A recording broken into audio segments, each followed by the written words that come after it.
Construire le Grand Paris, un podcast Imo Week avec le soutien de Sogeprom. Aujourd'hui, Mercedes Héra, fondatrice et présidente de BETC Group, au micro de Pascal Bonnefille. Mercedes Héra, bonjour. Bonjour. Alors, vous êtes une des très grandes publicitaires françaises, vous êtes à la tête de l'agence BETC, qui est implantée à Pantin, et vous avez été donc un des moteurs du Grand Paris, dans le sens de votre implantation formidable dans les magasins généraux, dont nous reparlerons dans quelques instants. Mais avant peut-être de commencer cette belle aventure des magasins généraux Pantin, on pourrait peut-être dire quelques mots de votre parcours, qui n'est pas un parcours classique. On pourrait parler de Barcelone, peut-être, un tout petit peu. Oui, je suis née là-bas, à Barcelone. Mes parents ont immigré. Ma maman a quitté l'Espagne et a rejoint mon père quand j'avais 6 ans. Donc, on a passé la frontière à 6 ans. Et on a eu une vie un petit peu liée à l'immigration. C'est-à-dire quand on arrive en grande banlieue, en Île-de-France d'abord, puis on s'est rapproché de Paris. Et donc, et ça marque fortement une petite fille parce que ça quitte son pays, ça quitte sa langue. Oui, parce que vous ne parliez pas français. Non, bien sûr que non. Et je parlais catalan, je parlais même pas espagnol. Ah oui, même pas. Hein. Non, je parlais catalan parce que chez moi nous parlions catalan et que quand on était petit, en fait, on parlait catalan avant de parler castillan. Donc moi, je croyais que l'espagnol c'était le catalan, pour être juste. Et donc ça marque parce que d'abord c'est pas facile pour mes parents, ce n'était pas facile pour mes parents, pour ma mère en particulier. Les enfants ils se débrouillent mieux parce que oui, on est plus souple et puis on se pose moi je me posais pas beaucoup de questions, c'est un peu comme si je me posais aucune question d'ailleurs, c'est un peu comme si c'était normal d'être arrivé là, que je trouvais ce pays un peu froid. Je croyais que j'étais au pôle Nord. C'était pas totalement faux. Mais voilà. Et surtout dans les années 60, il faisait plus froid. Et donc, et puis j'étais dans une grande maison mal chauffée, donc vraiment, je trouvais qu'on était vraiment au pôle Nord et que, au pôle Nord, fallait se débrouiller pour vivre et en particulier. Fallait se débrouiller à l'école et donc fallait sûrement parler leur langue à ces gens-là parce que ils étaient pas partis pour parler la vôtre. Donc fallait se débrouiller. Donc je me souviens pas que c'était pesant. Je me souviens que je me suis organisée pour me débrouiller assez facilement, assez rapidement. J'ai l'impression que c'est un peu le fil rouge de votre vie d'ailleurs, c'est-à-dire que les choses ne vous impressionnent pas outre mesure. Non, mais peut-être à l'époque, en fait, je voyais ma maman était un peu triste, donc ça m'impressionnait un peu. Parce que je pense que finalement c'était difficile pour elle le départ d'une petite bourgeoisie catalane dans un endroit où elle avait pas sa famille, elle avait pas beaucoup d'argent, pas beaucoup d'amis, donc ça faisait beaucoup de choses. Mais assez vite, elle est quand même remontée assez vite et donc à partir de ce moment-là, moi je pense que j'ai aidé à ce que il y ait de l'énergie et après on a partagé cette énergie d'avancer sans se poser de questions. Alors l'énergie, vous êtes bon élève, c'est ce que vous nous dites, et donc quand on est bon élève, qu'est-ce qu'on fait? On veut devenir prof? Oui, alors surtout moi j'étais complètement reliée au français. C'est-à-dire que je pensais que il y avait pas de plus belle langue au monde et donc est-ce faux? Je ne sais pas, je pense que j'aurais débarqué en Italie, j'aurais trouvé que l'italien était magnifique, magnifique aussi. Mais là j'ai trouvé le français magnifique et du coup je pensais c'était tellement un outil d'intégration que pour moi il était très très important d'apprendre très bien le français.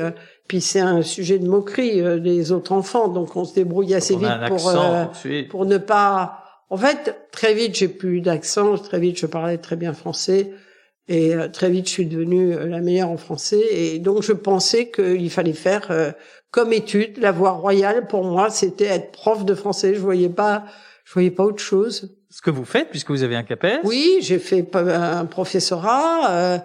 Et puis quand j'ai fait des études fascinantes parce que les études littéraires sont fascinantes, de sciences humaines, des Hippocagnes, des Cagnes, des Rocagnes et tout ça, donc des études assez intenses et qui m'ont, pour moi, beaucoup apporté. Et puis, à la fin de ces études, je me suis dit, ils se rendent pas tous compte que ces études sont formidables. Donc, ça voulait dire que je me sentais pas obligatoirement prof de français à vie. Surtout, je me sentais pas fonctionnaire. Je crois que c'est ça. En fait, je prof à la limite, mais fonctionnaire moins. Et que donc, comme j'avais pas non plus les moyens de me payer des études dans n'importe quel sens, j'ai passé pendant l'été HEC, je l'ai eu et ils m'ont accordé une bourse et du coup, j'ai pu arrêter 2 ans mon professorat puisque j'ai demandé une suspension. Et puis au bout quand j'ai eu fini HEC, il fallait quand même que je décide si j'allais être prof ou autre chose. J'en savais presque rien, pour être honnête. J'aimais tellement les lettres. J'avais appris des tas de choses à HEC, mais je trouvais que c'était pas au niveau de l'enseignement littéraire, ou cagneux en tout cas. Et finalement, mais ça m'a ouvert des portes incroyables parce que les études d'Hippocagne vous désespèrent de votre talent et les études d'HEC vous glorifient de votre talent. Oui. Donc, moi, j'ai trouvé un équilibre, voilà. Et j'ai fait un stage dans la pub et j'ai découvert que c'était mon métier. Voilà. Donc, c'était assez simple. Oui, donc, la pub, c'est le coup de foudre, manifestement. Bah oui, parce que j'avais pas du tout imaginé, puisque la pub était la chose la plus éloignée. De toute façon, j'étais pas dans le commerce, j'étais pas dans cette logique-là. Et voilà. Et j'ai trouvé que c'était exactement un métier pour moi, c'est-à-dire à la fois abstrait, à la fois de l'ordre de la pensée, de l'ordre de l'action, de la création, de l'ordre de la création, de l'ordre, mais surtout de la pensée stratégique que j'ai très vite aimé, liée à l'action.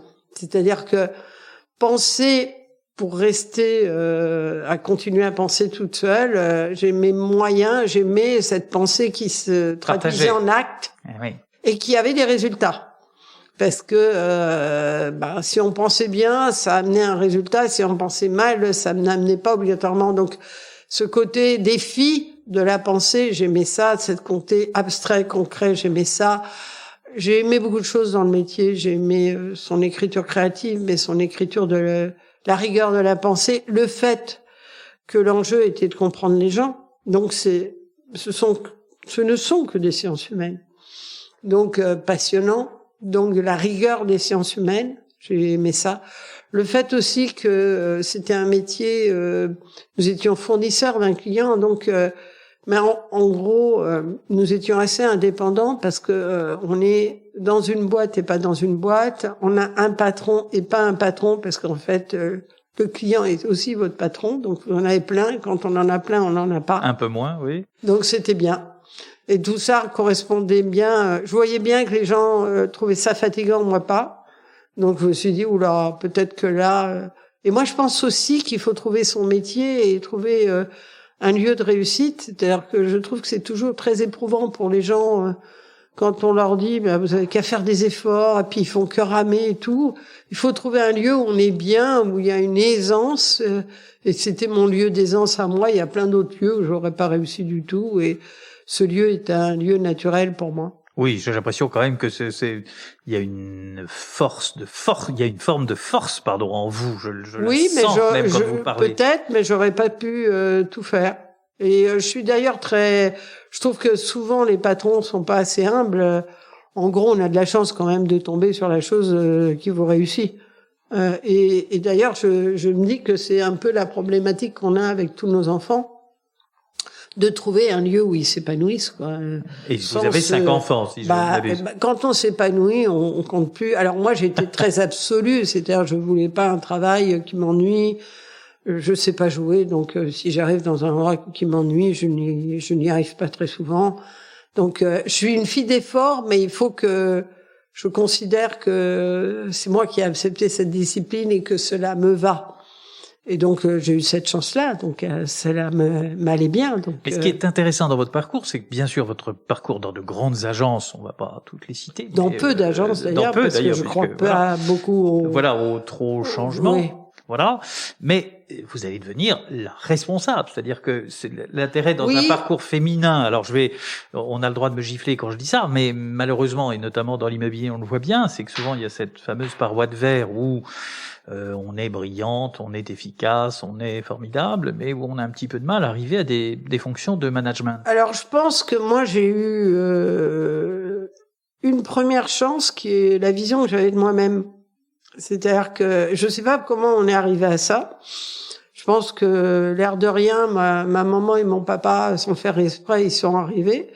C'est-à-dire que je trouvais ça extraordinairement injuste que une fille ait pas les mêmes possibilités de réussite dans son travail. Et moi, pour moi, la réussite, c'était pas de monter, mais qu'on me demande si j'allais arrêter de travailler. Je me disais, mais pourquoi il me demande ça, moi?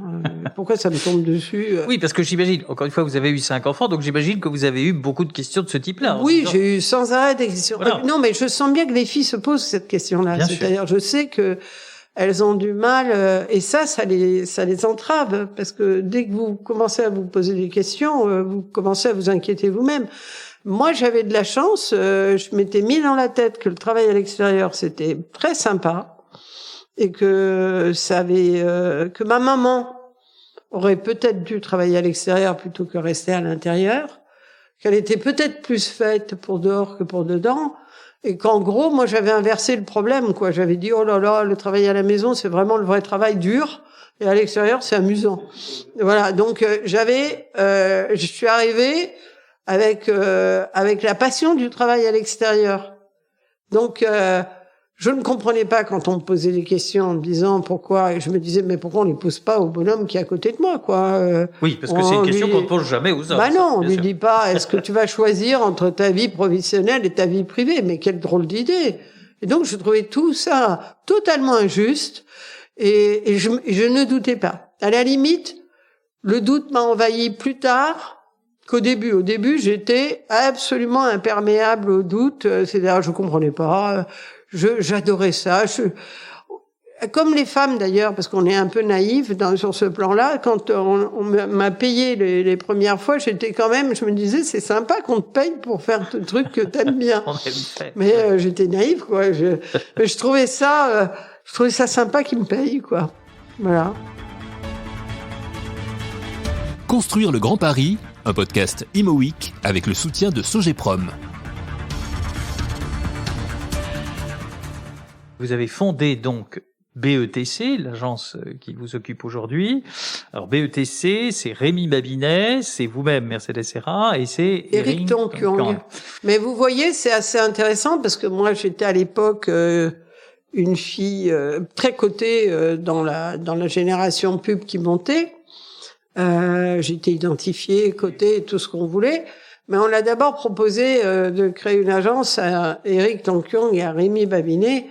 Et d'abord à Éric Tonkyong d'ailleurs qui a emmené Rémi, et moi c'est les deux qui ensuite se sont dit qu'ils avaient besoin d'un troisième pour aider un peu et structurer.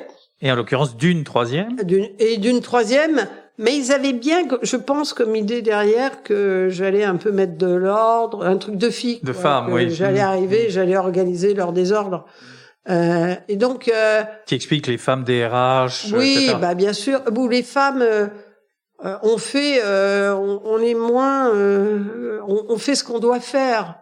Donc moi, c'est vrai que je pouvais prendre n'importe quel client, que tout m'intéressait, que si ça donnait de la création très créative, j'étais contente. Mais moi, en fait, ce qui me rendait contente, c'était de faire qu'une entreprise aille mieux. Et j'avais pas cette obsession de la brillance pour nous-mêmes.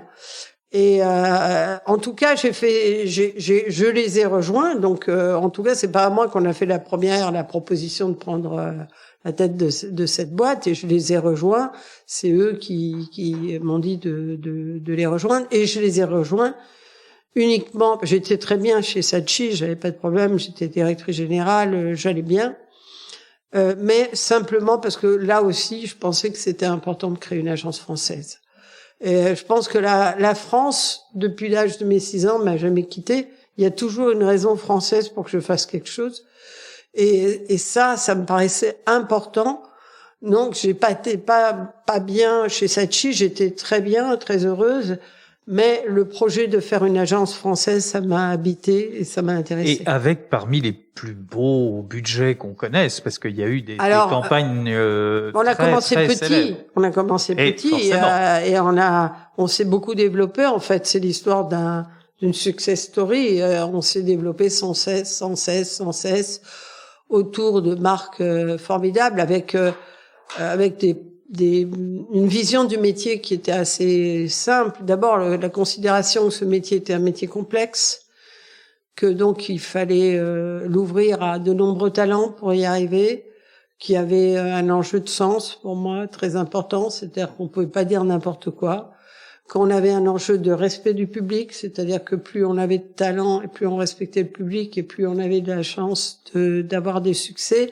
Donc des choses un peu fermes dans ma tête et dans la tête de mes associés qui nous ont permis d'avancer. Eric est parti au bout de 3-4 ans. C'était plus facile quand il est parti parce que quand ils étaient deux mecs, c'était fatigant quand même. Au début, les 2 premières années, je me suis dit... oh là là. D'où l'intérêt de la parité, comme on dit. Je pense que la parité, c'est une chose importante, et que 2 sur 3, c'était beaucoup pour moi, quoi. 2 garçons, c'était beaucoup pour moi. Et donc, cette aventure BETC, qui est donc, comme vous le dites, une success story, vous vous implantez d'abord, assez rapidement, c'est à Levallois, puis dans le 10e à Paris. En fait, à Levallois, c'était là où nous avait mis... Havas, parce que leur idée au début, c'était Euro RSCG, en fait. Et leur idée au début, c'était qu'ils savaient pas comment... il y avait une grosse fusion entre Bélier et Eurocom et Séguéla. Et dans ce bordel qu'ils avaient créé, ils s'étaient dit comment j'organise ça. Et ils avaient décidé de créer des pétales. Jacques Séguéla appelait ça des pétales. Et nous étions un des pétales. Et donc de faire venir des jeunes pour gérer ça, mais tout en étant un pétale. Mais en même temps, comme moi, ils m'ont pas expliqué que j'étais un pétale, on a cru qu'on était le centre. Et du coup, on s'est développé de plus en plus. Et très très vite, l'idée nous est venue de quitter ce lieu qu'on détestait. On détestait pas Levallois, on détestait ce bâtiment. Et puis surtout, cette espèce de concurrence, de façon de gérer les gens presque en concurrence. Ils avaient créé 4 pétales et tout.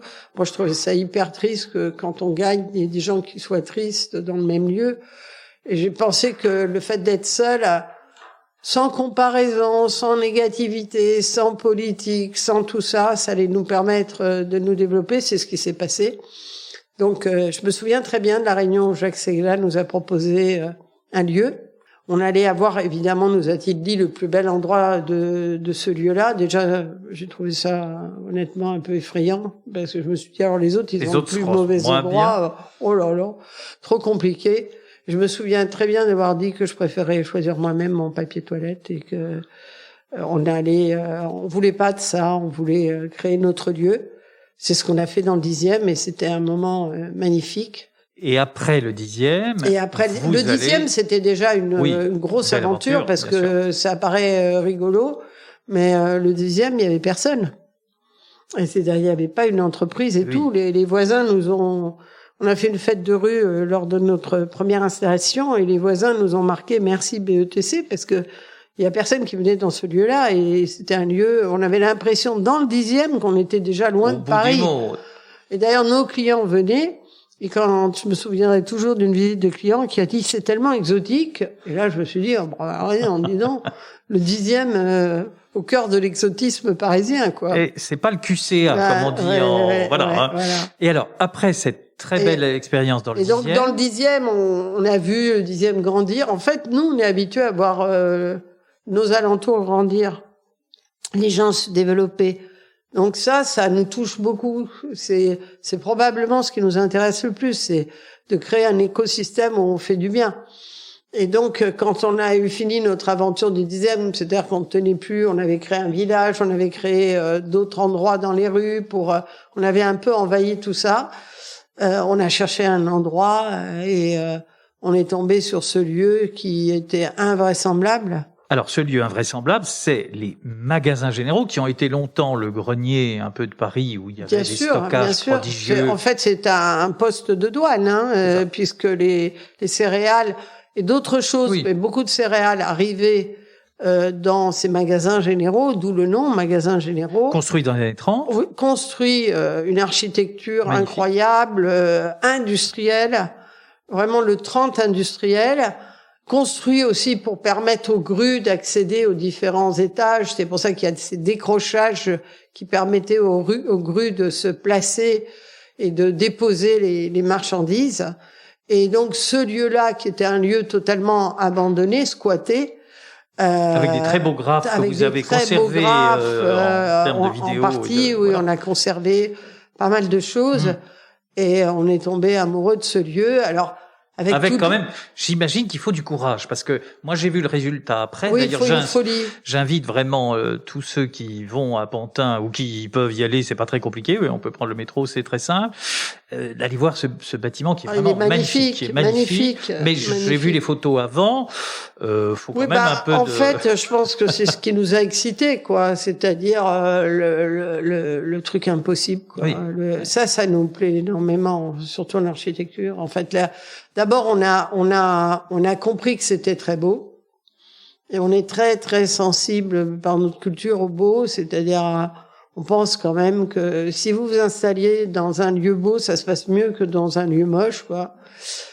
Donc, le lieu nous a touchés, le bâtiment nous a touchés. Ça allait finalement, dans notre stratégie où on pensait que aller dans des lieux où on a apporté autour de soi quelque chose, c'était intéressant. Donc on était bien dans cette logique de l'apport. Et puis 3, l'aventure impossible, c'est-à-dire ça a excité beaucoup Rémi d'ailleurs, mon associé, il adore Babinet. Ça, ces projets impossibles. Et donc voilà. Et puis là, longtemps il est resté impossible d'ailleurs parce qu'en fait nous on n'est pas propriétaires, on n'a pas cet argent-là, on appartient à 100% à Havas. Donc, il fallait trouver des montages pour permettre alors, disons un mot d'immobilier, justement. Alors, bien sûr, le promoteur, c'est Nexity. Oui. L'investisseur, à l'époque, c'est Klépierre. Depuis, votre propriétaire a changé puisque Klépierre a vendu ses bâtiments. Mais Et puis, il y a un architecte de grande qualité, Frédéric Young. Oui. Alors, en fait, le montage, ça a été d'abord un montage financier. C'est-à-dire de trouver moyen. Honnêtement, le maire a été clé. Parce que il fallait trouver un montage, car l'ensemble du bâtiment, quand on a eu fini de le refaire, allait pas rapporter à l'immobilier, ni à celui qui l'achetait, ni à celui. Donc il fallait trouver un système, et le maire nous a aidé à trouver un montage. Le maire de Montin a trouvé un montage. Il a tout de suite compris qu'on pouvait apporter quelque chose, et donc il a aidé à un montage définitif qui permettait de construire aussi à côté des lieux d'habitation qui rendaient l'affaire possible pour ceux qui devaient mettre de l'argent. Donc voilà. Après, je pense que le secret de cette histoire, c'est que nous considérons que les lieux sont tellement importants qu'il faut s'en préoccuper, s'en occuper. Et que donc on avait une démarche très très différente de la démarche délégative classique des grands patrons qui en général disent voilà, on va mettre les services généraux, je vais dire à peu près ce que je veux. C'est pas du tout comme ça que ça s'est passé. Vous avez co-créé, c'est ça que vous voulez dire? Oui, Babinet était couché là-bas. Il avait je pense qu'il a attrapé un casque sur la tête et il s'est installé là-bas. Ça a été aussi un projet qui le faisait vivre. Donc Rémi a choisi avec nous son architecte, mais c'est en fait Frédéric est l'architecte depuis toujours de Rémi. Il a commencé, je pense, par faire sa maison, et ensuite, lorsqu'on a fait le 10e, on a fait un concours avec de grands architectes, et puis on s'est senti à l'aise avec un architecte moins connu qui nous racontait. Alors les récits de Frédéric, c'est toujours les mêmes. C'est des récits sur ce dont on hérite comment on écrit le futur avec ce que l'on hérite. Oui, tenir la tradition et la modernité en même temps. Donc, par exemple, dans le 10e, il avait fait des recherches incroyables pour savoir ce qu'était ce lieu qui se présentait avec des grands plateaux. Et on a peu à peu découvert l'histoire des lieux. Et d'ailleurs, ça a créé une histoire incroyable parce que, sans savoir, puisque nous n'avions pas les plans des lieux lorsque nous avons fait les lieux, nous avons reproduit. Et nous l'avons appris parce que nous avons fait un jour, on a dans ce premier lieu, on a découvert que ce lieu avait été un camp juif. Et on a retrouvé des photos de ce camp. Et dans les photos de ce camp, on a vu les espaces et on s'est rendu compte qu'on avait créé des espaces similaires. Et d'ailleurs, nous avons fait une exposition en respect par rapport à ce temps, oui, qui était une exposition du moment où les Juifs avaient été enfermés là, en fait, à trier des produits qui venaient de la spoliation juive. Oui. Et en même temps des photos des gens qui travaillaient aujourd'hui, et avec l'incroyable sentiment d'avoir recréé quand même le lieu tel qu'il était. Donc c'était très étonnant. Et donc on avait déjà un lien, on avait une histoire incroyable. On avait déjà un lien avec Frédéric. Nous, on recommande toujours la fidélité à nos clients. Et en fait, lorsqu'on s'est retrouvé avec cette aventure possible à Pantin, on n'a pas hésité une seconde. Ah oui, il n'y a pas eu d'hésitation. On a repris Frédéric. D'accord. Mais moi, je pense que les gens ont tort de toujours changer. Moi, je pense que les gens ont tort de nous quitter, quoi. Oui. Je trouve ça ridicule. Oui, non, mais quand vous faites on est tous un peu d'accord sur. On fait, la fidélité, ça permet d'aller très loin. Quand on fait, on croit toujours que l'herbe est plus verte ailleurs. Oui. C'est qu'on est soi-même un peu médiocre, non? C'est pas impossible. C'est qu'on n'apporte pas ce qui. Alors bon, pourquoi pas? Pourquoi pas des changements, on a changé, etc. Mais lorsqu'on a créé une aventure avec quelqu'un et qu'on l'a porté loin, normalement, on va partir de plus loin et on va emmener encore plus loin. C'est ce qui s'est passé avec Frédéric. Construire le Grand Paris, un podcast Imo Week avec le soutien de Sogeprom. Alors, sur notre thématique du Grand Paris, il y a quand même un sujet, parce que vous nous disiez que certains de vos clients dans le 10e arrondissement étaient déjà un petit peu dépaysés. Donc, j'imagine que franchir le périphérique, aller à Pantin, c'était quand même aussi, il y avait en 2016, là, on est dans enfin avant, puisque 2016, c'est la livraison de l'immeuble, il y a quand même une forme de défi, non? Alors, il y a un défi sur ce plan-là, mais en fait, il était moins chez les clients, parce qu'en fait, pour les clients, ils sont arrivés dans un lieu tellement exceptionnel que on peut y passer sa journée. Ah oui, c'est vraiment un lieu. Encore une fois, je conseille à tous ceux qui nous écoutent d'aller découvrir ce bâtiment. C'est une ville de la création. Absolument. Donc on a créé une ville à l'intérieur. L'intervention de Frédéric à l'intérieur a créé, puisqu'en fait, il y a eu à la fois respect et création. Et cette création a permis de créer vraiment une ville. Donc cette ville créative, elle leur fait du bien. Donc les clients ont été quand même impressionnés, je pense, par le challenge. Et les salariés, parce que manifestement, et les salariés, c'est plus difficile parce que les salariés, nous, on a nos propres fantasmes. Donc nous, on a un fantasme du beau. Les salariés sont plus calmes.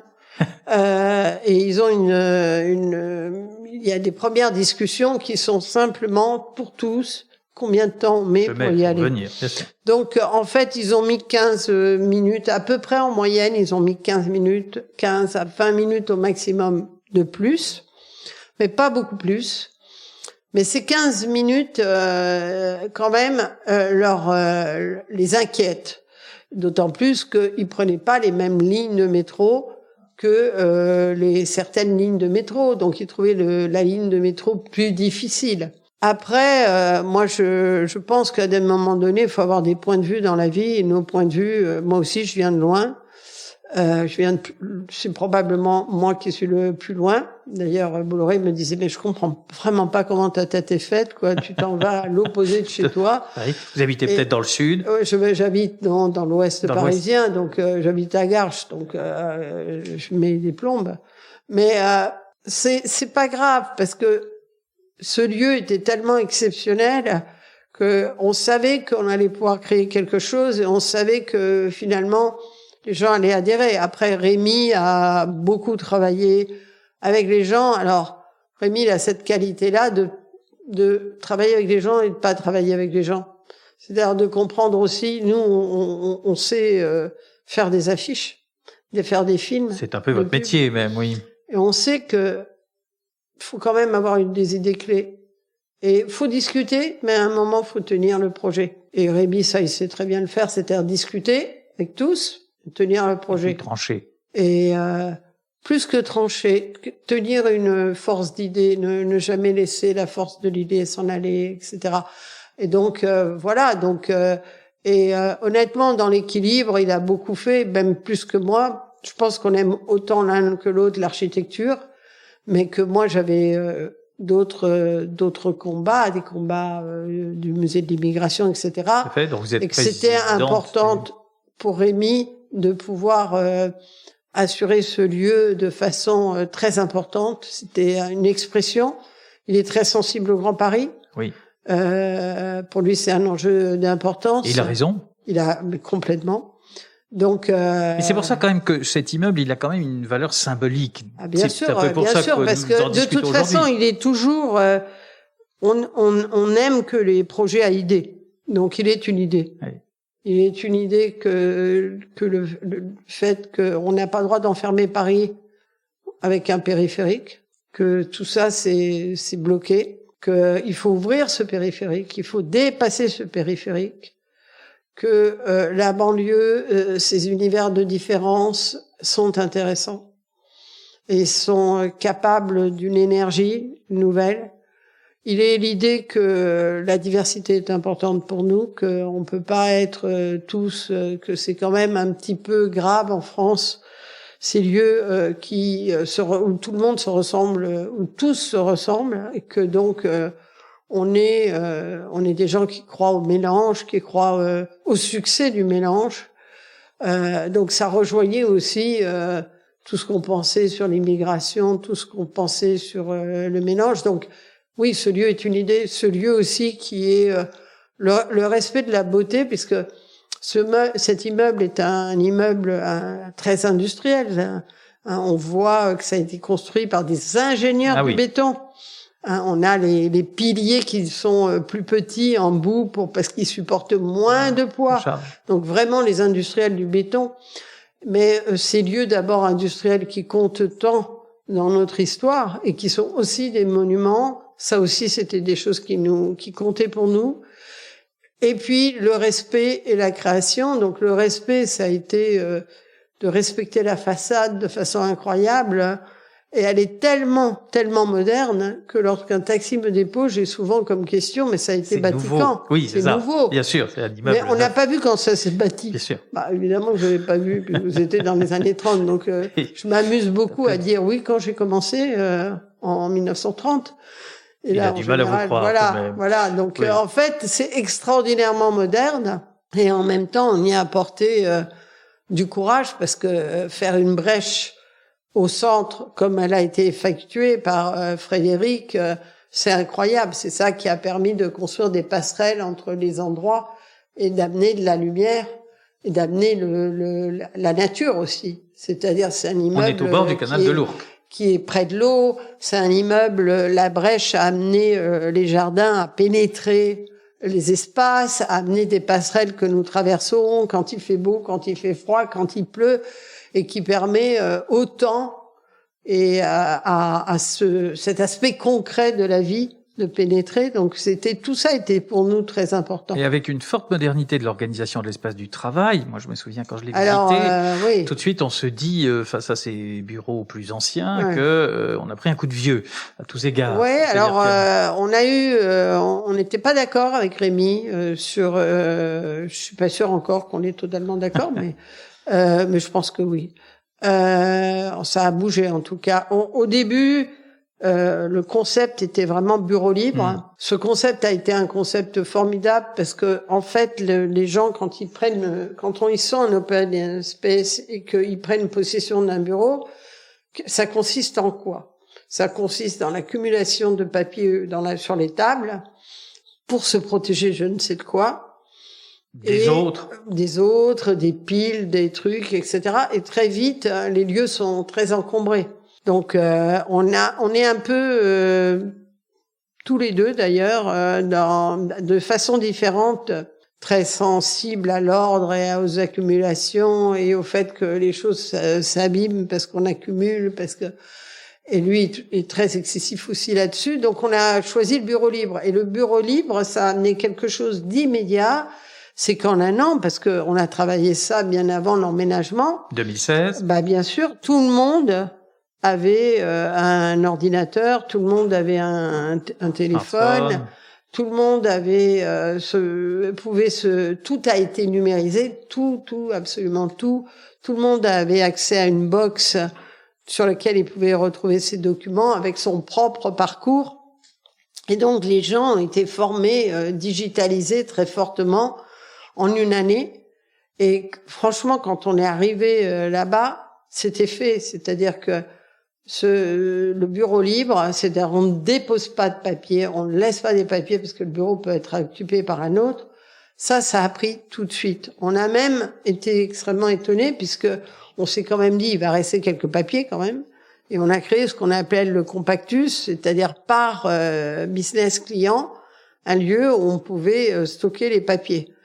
Et on s'est aperçu au bout de 6 mois qu'il stockait n'importe quoi, mais qu'il n'y allait jamais, en fait c'est un lieu de bordel, mais pas du tout de classification, de rangement, qu'il n'y allait pas. On a pu enlever des compactus parce que toute l'agence était vraiment digitalisée. Ça, c'était donc ça, c'était un travail en amont et une immédiateté du lieu, c'est-à-dire que finalement, quand vous donnez les bureaux libres, personne ne dépose, etc., ces choses-là. Après, là où on a eu donc moi j'avais pas de discussion sur le bureau libre. Là, on avait des discussions sur la zone libre. C'est-à-dire, vous installez où vous voulez.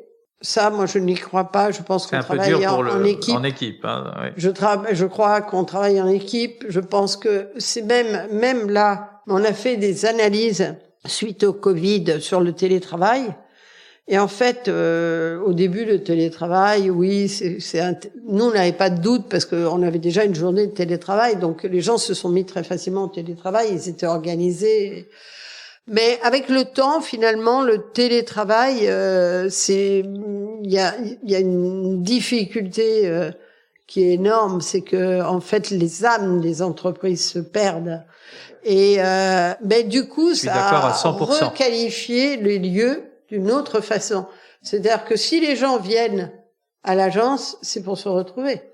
Et donc, si de ce lieu vous ne créez pas des espaces qui sont des espaces essentiellement d'équipe, vous êtes un peu dans l'erreur. Donc je dirais plus que jamais, en fait, on est assez fortement pour le fait de pas avoir un bureau à part entière, unique, etc. On n'est pas pour l'économie d'espace, parce que ces lieux-là ont aussi créé le fait qu'on pouvait mettre plus de gens. On n'est pas pour cette économie-là. Et surtout, je crois qu'on est aussi pour les zones et que les équipes doivent pouvoir se retrouver. Donc, les équipes ont une zone. Et très vite, on s'en est aperçu parce que les créatifs voulaient plus bouger, parce que les créatifs voulaient être entre créatifs, parce que ma patronne du planning disait, mais c'est un faux truc que de dire que je suis à côté d'une dame qui fait les feuilles de paye et que je vais lui parler. Je sais pas de quoi lui parler. C'est un peu démagogique, voilà. Donc on est allé de plus en plus vers des zones de travail. Construire le Grand Paris, un podcast Imo Week avec le soutien de Sogeprom. 5 ans d'expérience maintenant, puisque vous avez emménagé en 2016.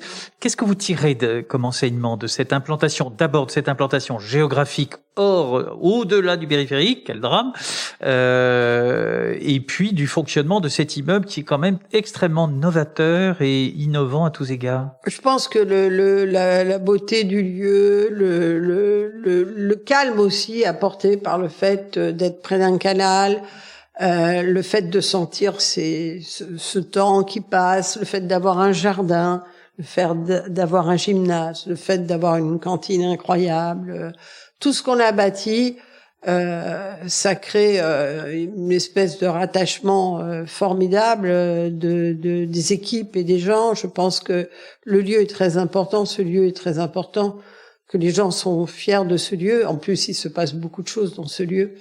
C'est un lieu qui est programmé, donc. Oui, alors on pourrait dire un mot parce que les magasins généraux ont une existence en eux-mêmes. Oui, absolument. Il y a une structure d'ailleurs qui s'occupe de faire vivre ce lieu. Absolument. Il y a des expos. Alors évidemment, en ce moment, tout est un petit peu compliqué, bien sûr, mais en fait, très vite, on a voulu être un lieu de bien-être pour les équipes et de culture pour tous. De bien-être pour les équipes, ça veut dire que on a fait les jardins, qu'il y a des jardins potagers, que les équipes peuvent aller chercher des légumes si elles le veulent, et au moment des légumes, elles les emmènent chez eux et il y a du miel, il y a des choses comme ça qui font du bien et qui aident à vivre des gens qui travaillent beaucoup. De façon non identifiés, puisque on les laisse libres de rentrer et de sortir, ils sont pas identifiés, ils badgent pas, mais qui travaillent globalement beaucoup. Et en même temps, un souci de s'ouvrir à l'extérieur, parce que on n'est pas naïf. Notre arrivée, c'est quand même l'arrivée des bobos, quoi. Hein. Faut pas. C'est le monde de la pub, tout de même, bien sûr. De bobos parisiens, alors très écolo, très vrais bobos, quoi. C'est pas interdit par la Constitution. Non, mais c'est normal. C'est un certain niveau de vie, et puis plutôt une population qui est une population. Par exemple, notre cantine, elle est très bio. Elle est surtout très. Les gens mangent des légumes, végétariennes, véganes et tout ce qu'on veut. Mais on n'était pas naïfs. On savait que il y avait une frontière avec le public qui nous entourait. Et d'ailleurs, j'ai une très très jolie anecdote. Quand on s'est installé, il y a un de nos jeunes qui est allé dans un café pas loin. Et dans ce café pas loin, il a entendu que on parlait de notre arrivée. Donc les gens disaient ils arrivent, ils sont là, ils sont arrivés et tout. D'ailleurs, on a dit que on était une bande d'envahisseurs tellement c'était rigolo parce qu'on arrivait, etc. Et 900 personnes quand même sur quand site. Même. Maintenant plus on est 1200 à peu près. Et tout d'un coup, il y a un monsieur qui dit aux autres, mais moi je sais qui c'est. Je sais qui sont ces gens. Ce sont tous des acteurs. Et en fait, je pense qu'ils nous trouvaient bizarres, quoi. Enfin, en 2 mots, ils nous trouvaient étonnants. Voilà. Donc je pense que les acteurs, ça fait rêver aussi. Oui, ça fait rêver. Mais comment est-ce qu'on fait pour pas créer des barrières qui sont quand même fortes? Et on a essayé, on essaye. C'est pas gagné. Alors, il y a plein de choses qui permettent quand même de craquer ces barrières. C'est d'abord la façon dont on a investi le lieu, puisque le lieu en bas, il est ouvert. Ça, il est ouvert. C'est une rue. Absolument. Donc, on a décidé que les gens pouvaient traverser le lieu. Deuxièmement, c'est pour ça que j'incitais les uns et les autres d'aller voir le. C'est très simple, puisqu'on peut traverser sans problème. Oui. C'est une rue, en fait. On a fait une rue au milieu des 2 bâtiments. Ensuite, on a cet espace incroyable où on programme des expos que nous payons nous-mêmes et qui sont gratuites et qui sont de grande qualité. Parce qu'on a toujours du mal on n'aime pas les choses à moitié faites, donc on y est allé, on a exposé. Alors vous soutenez, moi, un guide que j'aime beaucoup, qui est le guide des grands Parisiens, qui est fait avec Enlarge Your Paris, qui est en plus très symbolique, parce que c'est pour montrer justement aux bobos, on va dire, mais on n'est pas obligé d'être bobo pour lire ce guide, mais quand même, mais c'est qu'il y a des endroits formidables dans le Grand Paris et pas seulement. C'était vraiment l'idée de casser le périphérique. Et de reconstituer en croisant Paris et sa banlieue des zones et de se les réapproprier, des zones qui étaient parfois la fabrique de Paris, le lieu où on alimentait Paris, toutes ces choses-là, ça nous a beaucoup intéressés. C'est pour ça qu'on a travaillé ce guide. Et vous continuez, puisque parution prévue dans quelques jours pour le prochain. Bien sûr, on va continuer. On sait exactement ce qu'on aime. Et au niveau des expositions, on a fait aussi des expositions à la fois sur des thèmes centraux comme le football au moment de l'Euro, où on a privatisé une des zones pour faire une zone de fanzine. Et là, on avait tout Pantin. Évidemment. Mais on a fait aussi une expo assez pointue à la même époque d'artistes qui avaient travaillé les thèmes sociologiques du sport. Et en fait, les gens rentraient aussi. Donc tout ça, ça permet un brassage. Ce qui permet aussi beaucoup un brassage chez les écoles, puisque les enfants de 3e de Pantin viennent chez nous. Donc on a fait des livres pour eux, pour expliquer nos métiers. Et là, on voit vraiment des populations qui n'ont pas l'habitude de se brasser. Hein. Je raconte toujours qu'un jour, je vois une ligne d'enfants, de jeunes, assez grands, mais tous noirs. Et je me suis dit, quand même, ils sont tous noirs, et nous, on est tous blancs. Et c'est drôle, on les a tous mis là, ces enfants noirs, et nous, on nous a mis tous là. Il y a quand même un enjeu aujourd'hui en France du non-mélange qui est terrifiant. Et je pense que ça nous fait aussi beaucoup de bien, le fait d'être de confronté à ça, contribuer à un petit peu de mélange, quoi, et à apporter notre petite graine sur le fait qu'on croit à ces mélanges, même si on peut aller encore plus loin, mais on y croit très très fortement. Et de toutes ces expériences, et maintenant encore une fois de ces 5 années de fonctionnement à Pantin, comment vous voyez l'avenir du Grand Paris, avec le Grand Paris Express, avec ce qui est en train de se faire? Est-ce que vous voyez une évolution positive? De toute façon, moi, je ne crois qu'à la positivité. Donc, je pense qu'il faut des expériences comme les nôtres sont très intéressantes. Et qu'il faut agir, il faut le vouloir. Il faut tout vouloir dans la vie. Donc, si on veut la mixité, il faut y aller. Si on veut que Paris soit vraiment grand, il faut dépasser ce périph'. Il faut que on crée ces zones de mélange. Sinon, on va devenir. C'est très inquiétant, les gens qui se reproduisent entre eux. Donc, pour moi, le Grand Paris, c'est le moyen de ne pas se reproduire entre nous. Donc c'est une chose extrêmement importante, c'est une ouverture, une richesse, comment on rend Paris plus riche avec ces mélanges, avec cette possibilité de pas considérer que l'Ouest parisien c'est tout. Non, on a intérêt à faire des expériences d'embarquement, etc. Et ça, oui, je pense que c'est un passage obligé qu'il faut le poursuivre. Mercedes Serra, merci. Merci à vous.